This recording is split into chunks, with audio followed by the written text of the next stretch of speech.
Hey guys, welcome back to my channel. It's your dad little princess. So evening అయితే fresh అయిపోయి ఇంకా వంట అయితే చేస్తున్నా. ఈరోజు అయితే ఆనియన్ చట్నీ చేస్తున్నా. సో 2 ఆనియన్స్ అయితే చాప్ చేసుకున్నా. దాంట్లో టమాటో, ఎండుమిర్చి, జీలకర్ర, ధనియాలు, తెల్లగడ్డ ఇవన్నీ యాడ్ చేసుకోవాలి, చింతపండు కూడా. సో తయారీ విధానం అయితే చూసేద్దాం. ముందుగా అయితే ప్యాన్ అయితే పెట్టుకొని ఆయిల్ అయితే వేసుకొని మస్టర్డ్ సీడ్స్ అయితే వేసుకొని జీలకర్ర, ధనియాలు వేసుకోవాలి. ధనియాలు ఎక్కువ వేయకండి, జస్ట్ ఫర్ టేస్ట్కి కొంచెం వేసుకోండి.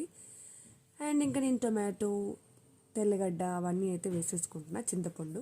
ఈ గ్యాప్లో అయితే మా మమ్మీ అయితే మసాలా వడ చేసింది. సో ఇంకా మసాలా వడ తింటూ వంట అయితే చేస్తున్నా. సో ఇంకా మిక్సీకి అయితే వేసేసుకుందాము. సో మిక్సీకి అయితే వేసేసుకున్నా. ఇప్పుడైతే పోపు పెట్టుకుందాం. నేనైతే ఆవాలు, జీలకర్ర అయితే పోపులో యాడ్ చేస్తాను. సో అండ్ దీంట్లో కొంచెం కరివేపాకు అండ్ ఎండుమిర్చి కూడా యాడ్ చేయండి, టేస్ట్ అయితే మంచిగా ఉంటుంది. అండ్ నేను ఇంగువ కూడా వేసుకుంటున్నాను లైట్గా. అండ్ మెంతి పౌడర్ కొంచెం లైట్గా వేసుకోండి. సో ఇంకైతే పోపునైతే అయితే వేసేసుకుంటున్నాము. That's it guys. మీరు కూడా ట్రై చేసి ఎలా వచ్చింది అని కామెంట్ బాక్స్ అయితే ఖచ్చితంగా కామెంట్ చేయండి. అండ్ ఇక్కడైతే అనప గింజలతో నూనెలో వేయించి ఇవి ఫ్రైలా చేసింది స్నాక్స్ పర్పస్ కోసం.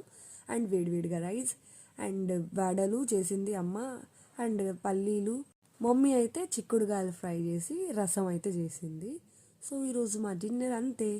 అండ్ పుచ్చకాయ అయితే మా ఫ్రెండ్స్ అడిగారు. సో ఇంకా క్లైమేట్ వేడి ఉంది కదా, కాలేజ్లో కూర్చొని అందరం తిందామని చెప్పి పుచ్చకాయను అయితే పీసెస్లా కట్ చేసుకుంటున్నాను. అండ్ ఈ సమ్మర్కి మనం మెయిన్ తీసుకోవాల్సింది వాటర్ మిలాన్, మస్క్ మిలాన్ ఇలాంటివి ఉంటాయి కదా, ఇవన్నీ తీసుకుంటూ ఉండండి. అండ్ పచ్చడి అయితే రెడీ. చూసేసేయండి ఎలా ఉందో. అసలు చూస్తుంటేనే నోరు ఊరిపోతుంది కదా. That's it guys. నా వీడియోస్ కానీ మీకు నచ్చినట్టయితే డూ ఫాలో అండ్ సబ్స్క్రైబ్.